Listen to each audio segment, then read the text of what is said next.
যা গরম পড়েছে, এই গরমে আম পুড়িয়ে আমের শরবত খাওয়া তো অনেকই দরকার। তো সেই কারণে আমি আজকে আমের শরবত বানাবো। তো ভিডিওটা পুরোটা দেখো, ভালো লাগবে। পেট ঠান্ডা হয় এটা খেলে, আর শরীরটা বেশ ভালো থাকে। চলো ভিডিওটাকে স্টার্ট করা যাক।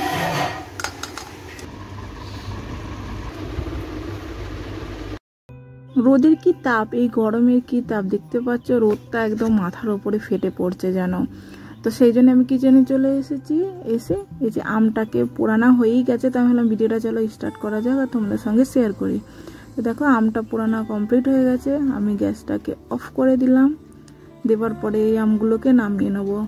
তো তোমরা কোনো স্ট্যান্ডে করতে পারো না, তো গ্যাসে এমনিতে রেখে দিলেও হয়ে যায়। তো আমার কাছে স্ট্যান্ড ছিল, তো আমি স্ট্যান্ডে করলাম। তোমরা যেমন ইচ্ছা করতে পারো। তো দেখো এক এক করে আমগুলোকে নামিয়ে নিয়েছি। প্রচণ্ড গরম, যেহেতু এইমাত্র আমি পুড়িয়েছি।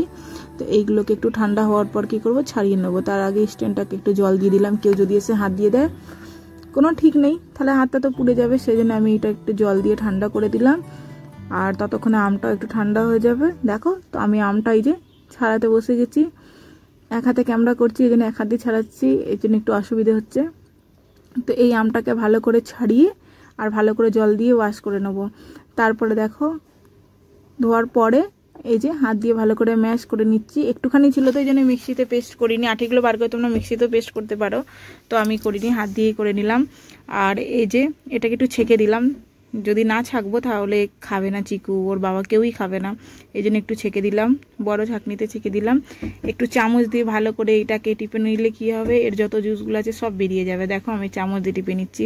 নিচে কত সুন্দর আমগুলো নিচে বেরিয়ে গেছে, দেখাবো তোমাদেরকে। এই দেখো কি সুন্দর, এমন করে দিলে খুব ভালো বেরিয়ে যাবে। আর মুখও একটু ছাপা ছাপা লাগবে না, বেশ ভালো।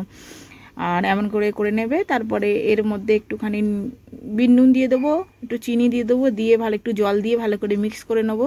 এই যে আমি মিক্স করে নিচ্ছি। অল্পই আম ছিল, এই জন্য অল্প জুস হচ্ছে, বেশি আম থাকলে বেশি জুস হবে। তো এই দেখো আমি ভালো করে মিক্স করে নিচ্ছি। মিক্স করার পর আমাদের এই যে আমের শরবত রেডি। এটা খেলে পেট ঠান্ডা থাকে।